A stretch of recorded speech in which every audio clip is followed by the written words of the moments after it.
Lebih 44,000 isu pelabur diselesaikan. Kadar penyelesaian 99.9%. Ini bukan sekadar angka. Sejak Disember 2023 hingga Disember 2025, sebanyak 44,580 kes telah dibantu melalui IMFC dengan hanya 10 kes masih dalam tindakan. Ini bermakna hampir semua isu yang dibawa oleh pelabur berjaya diselesaikan. Apa maksudnya?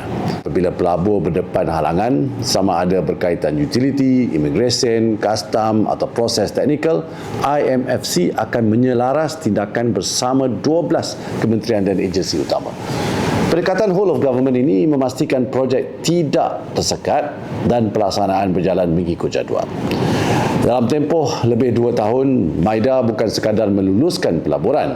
Kelulusan hanyalah langkah pertama. Yang lebih penting ialah memastikan pelaburan itu benar-benar dilaksanakan.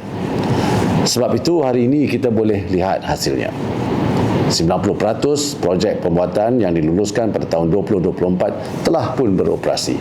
Malaysia juga melonjak ke kedudukan ke-23 dalam IMD World Competitiveness Ranking 2025. Dan IMSC Johor di bawah JSSEZ telah menerima sekitar 1,000 pertanyaan pelaburan.